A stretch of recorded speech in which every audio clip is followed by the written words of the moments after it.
नमस्कार, capital TV Uttar Pradesh देख रहे हैं आप और मैं हूं आपके साथ शिवानी रतूरी। उत्तर प्रदेश में अब तस्वीर तेजी से बदल रही है। जो अपराधी कभी बेखौफ होकर सड़कों पर घूमते थे, आज वही पुलिस के नाम से कांप रहे हैं। लगातार हो रही मुठभेड़ों और सख्त कार्रवाई के चलते अपराधी अब शहर छोड़कर भागने को मजबूर है। कहीं इनामिया बदमाश घायल होकर गिरफ्तार हो रहा है, तो कहीं शातिर तस्कर पुलिस की गोली से डरकर जमीन पर लेटने को मजबूर है। साफ दिख रहा है कि कानून का डर लौट आया है और अपराधियों के हौसले टूट रहे हैं। योगी सरकार की जीरो टॉलरेंस नीति का असर अब जमीन पर नजर आ रहा है, जहां अपराधी नहीं बल्कि अपराधी प्रदेश छोड़ने को मजबूर है।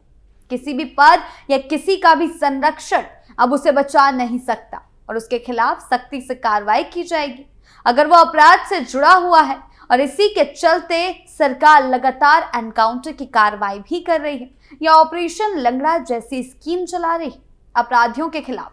क्या कुछ हुआ है, आइए जानते हैं विस्तार से।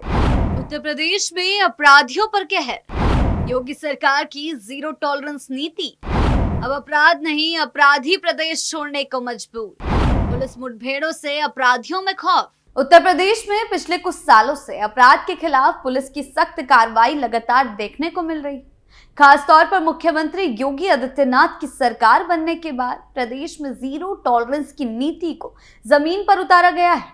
इसका सीधा असर ये देखने को मिल रहा है कि जो अपराधी पहले बेखौफ होकर वारदातों को अंजाम देते थे, आज वही पुलिस मुठभेड़ों में गिरफ्तार हो रहे हैं या जेल की सलाखों के पीछे पहुंचाए जा रहे हैं। हाल के दिनों में कानपुर, आगरा, हरदोई और सहारनपुर से सामने आई घटनाएं इस बात का साफ प्रमाण है कि उत्तर प्रदेश में कानून व्यवस्था को लेकर सरकार और पुलिस किसी भी तरह की ढिलाई बरतने के मूड में नहीं है। कानपुर में 25,000 रुपए का इनामिया बदमाश धनराज पुलिस मुठभेड़ में घायल होकर गिरफ्तार किया गया। महिला के साथ चेन स्नैचिंग की वारदात के बाद से फरार चल रहा था और लगातार पुलिस को चकमा दे रहा था। आरोपी शामली का रहने वाला है और उस पर कानपुर, लखनऊ, आजमगढ़, कौशाम्बी, गोरखपुर समेत कई जिलों में 1 दर्जन से ज्यादा लूट और स्नैचिंग के मुकदमे दर्ज हैं। ये अपने आप में दर्शाता है कि धनराज कोई छोटा मोटा अपराधी नहीं है, बल्कि एक शातिर बदमाश था जिसने लंबे समय से कानून व्यवस्था को चुनौती दे रखी। पुलिस को जब इसकी लोकेशन मिली तो टीम ने घेराबंदी की, लेकिन खुद को घिरता देख आरोपी ने फायरिंग शुरू कर दी। जवाबी कार्रवाई में वो घायल हुआ और मौके पर ही गिरफ्तार कर लिया गया।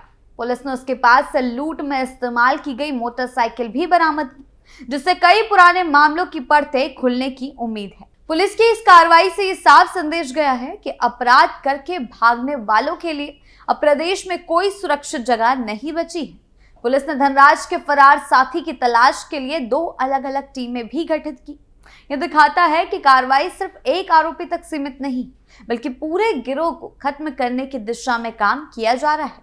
आम जनता में इससे सुरक्षा की भावना मजबूत होती है और अपराधियों के मन में डर पैदा होता है। वहीं आगरा के शाहगंज थाना क्षेत्र में हुई गोलीकांड की घटना में भी पुलिस ने त्वरित कार्रवाई करते हुए आरोपी शारिक और अनस को गिरफ्तार कर लिया।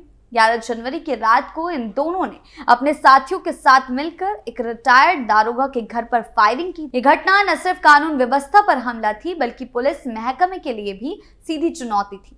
पुलिस ने मामले को गंभीरता से लिया और लगातार दबिश के बाद दोनों आरोपियों को धर दबोचा। गिरफ्तारी के बाद दोनों आरोपी कान पकड़कर माफी मांगते हुए नजर आए, जिसकी तस्वीरें और वीडियो सोशल मीडिया पर भी वायरल हुए हैं। इससे साफ पता चलता है कि जो लोग खुद को कानून से ऊपर समझते हैं, वही पुलिस के सामने आते ही घुटनों पर आ जाते हैं। आगरा की इस कार्रवाई ने यह भी साबित कर दिया कि अब पुलिस अपराधियों के खिलाफ सख्त रुख अपनाए हुए है। चाहे अपराधी किसी भी तरह का हो, उसके खिलाफ कानूनी कार्रवाई तय है। रिटायर्ड दारोगा के घर फायरिंग जैसी घटना से यह भी जाहिर होता है कि पहले अपराधियों में पुलिस का डर कम हो चुका था, लेकिन अब हालात बदल रहे हैं। पुलिस की सक्रियता से ऐसे मामलों में तेजी से गिरावट देखने को मिल रही है। दूसरी ओर हरदोई में पुलिस को बड़ी सफलता हाथ लगी। यहाँ पुलिस ने मुठभेड़ के दौरान 4 शातिर पशु तस्करों को गिरफ्तार किया। इस कार्रवाई में आत्मरक्षा में की गई फायरिंग के दौरान 2 तस्करों के पैरों में गोली लगी, जिन्हें इलाज के लिए अस्पताल में भर्ती भी कराया गया। पूरा मामला तब सामने आया जब सिलवारी निवासी उमेश कुमार ने अपनी भैंस चोरी होने की सूचना पुलिस को दी। पुलिस ने तुरंत मुकदमा दर्ज कर जांच शुरू की और सक्रियता दिखाते हुए संदिग्धों की तलाश तेज कर दी। चेकिंग के दौरान वृंदावन चौराहा पर पुलिस ने एक संदिग्ध पिकअप वाहन को रोकने का प्रयास किया, लेकिन चालक ने वाहन तेजी से भगाते हुए गंगा एक्सप्रेसवे की सर्विस लेन पर पुलिस टीम पर जान से मारने की नीयत से फायरिंग कर दी। ऐसी स्थिति में पुलिस के पास जवाबी कार्रवाई के अलावा कोई ऑप्शन नहीं था। पुलिस की फायरिंग में अभियुक्त बुधपाल और देवेंद्र घायल हो गए, जबकि उनके दो साथी रतिपाल और ऋतिक को मौके से ही गिरफ्तार कर लिया गया। पुलिस ने आरोपियों के पास से करीब 1.5 लाख रुपए नगद, एक चोरी का पिकअप डाला और 4 तमंचे, 315 बोर जिंदा कारतूस और खोखे बरामद किए। ये बरामदगी ये बताने के लिए काफी है कि गिरोह लंबे समय से पशु तस्करी और चोरी के धंधे में सक्रिय था। पूछताछ में आरोपियों ने स्वीकार किया कि वो दिन में गांव-गांव में घुसकर पशुओं की रैकी करते थे और रात के अंधेरे में चोरी की वारदातों को अंजाम देते थे। ये बेहद संगठित अपराध का तरीका है, जिसे तोड़ने के लिए पुलिस की ऐसी सख्त कार्रवाई जरूरी मानी जाती है। गिरफ्तार अभियुक्तों पर शाहजहांपुर, बदायूं और हरदोई के अलग अलग थानों में दर्जनों आपराधिक मामले दर्ज हैं। खास तौर पर बुधपाल पहले से ही कई चोरी के मामलों में वांछित चल रहा था। इससे यह साफ है कि अगर समय रहते ऐसे अपराधियों पर लगाम ना लगाई जाए तो ये समाज के लिए बड़ा खतरा बन सकते हैं। पुलिस की इस कार्रवाई से न सिर्फ एक गिरोह का पर्दाफाश हुआ, बल्कि इलाके में अपराधियों के मन में डर भी पैदा हुआ है। अपराधियों के हौसले पस्त, पुलिस पर फायरिंग के बाद जवाबी कार्रवाई, ऑपरेशन लंगड़ा का दिख रहा असर, उत्तर प्रदेश में कानून का राज। इसी तरह सहारनपुर में पुलिस और एक शातिर गौकश के बीच मुठभेड़ हुई। इस मुठभेड़ में पुलिस ने आरोपी को गोली लगने के बाद घायल अवस्था में गिरफ्तार कर लिया। आरोपी के पास से तमंचा, कारतूस और बिना नंबर की मोटरसाइकिल बरामद की गई। पुलिस के अनुसार आरोपी पहले से ही कई मुकदमे दर्ज हैं। गौकशी जैसे अपराध न सिर्फ कानून व्यवस्था के लिए चुनौती हैं, बल्कि सामाजिक सौहार्द को भी नुकसान पहुंचाते हैं। ऐसे में पुलिस की सख्ती बेहद जरूरी हो जाती है। अगर एक साथ देखा जाए इन सभी मामलों को, तो साफ तौर पर यह समझ आता है कि उत्तर प्रदेश में पुलिस लगातार सक्रिय है और अपराधियों के खिलाफ अभियान तेज किया गया है। मुख्यमंत्री योगी आदित्यनाथ की जीरो टॉलरेंस नीति सिर्फ कागजों तक सीमित नहीं है, बल्कि जमीन पर उसका असर साफ दिख रहा है। पुलिस को खुली छूट दी गई है कि वो कानून के दायरे में रहते हुए अपराधियों के खिलाफ कड़ी से कड़ी कार्रवाई करे। पहले जहां अपराधी खुलेआम लूट, स्नैचिंग और तस्करी जैसी वारदातों को अंजाम देकर फरार हो जाते थे, वहीं अब पुलिस की सक्रियता के कारण उनकी गतिविधियों पर लगातार नजर रखी जा रही है। मुठभेड़ों में गिरफ्तारी से ये साफ संदेश जा रहा है कि अपराध करने का अंजाम अब निश्चित है, या तो जेल या फिर पुलिस की गोली। इससे आम नागरिकों में विश्वास बढ़ा है और वो खुद को पहले से ज्यादा सुरक्षित महसूस कर रहे हैं। कुल मिलाकर योगी सरकार के कार्यकाल में पुलिस व्यवस्था को मजबूत किया गया है, थानों को संसाधन दिए गए हैं, पुलिस बल का मनोबल बढ़ाया गया है और अपराध के खिलाफ सख्त निर्देश दिए गए हैं। यही वजह है कि पुलिस अब बिना किसी दबाव के अपराधियों के खिलाफ कार्रवाई कर रही है। लगातार हो रही मुठभेड़ों से यह भी साफ हो गया कि प्रदेश में अपराधियों के लिए अब कोई सेफ जोन नहीं बचा है।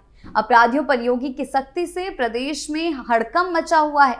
योगी आदित्यनाथ की सरकार बनने के बाद से ही कानून व्यवस्था को लेकर कड़े फैसले लिए गए हैं, जिससे अपराधियों के हौसले पस्त हो गए हैं। पुलिस और प्रशासन को पूरी छूट दी गई है कि वो अपराध के खिलाफ सख्त कार्रवाई करे। मुठभेड़ों, अवैध कब्जों पर बुलडोजर कार्रवाई और त्वरित गिरफ्तारियों से अपराधियों में डर का माहौल बन गया है। पहले जो अपराधी बेखौफ होकर वारदातों को अंजाम देते थे, अब वो छिपने को मजबूर हैं। आम जनता में सुरक्षा की भावना मजबूत हुई है और लोगों का भरोसा कानून पर बढ़ा है।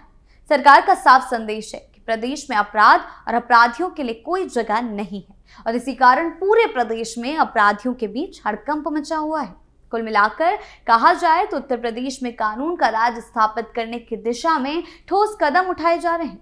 चाहे वो इनामिया बदमाश हो, पशु तस्कर हो या फिर फायरिंग करने वाला अपराधी, सबके खिलाफ एक जैसा कानून लागू किया जा रहा है और यही जीरो टॉलरेंस नीति का असली मतलब है। आने वाले समय में अगर इसी तरह पुलिस और प्रशासन मिलकर काम करते रहे तो वो दिन दूर नहीं जब उत्तर प्रदेश को अपराध मुक्त राज्य के रूप में देखा जाएगा।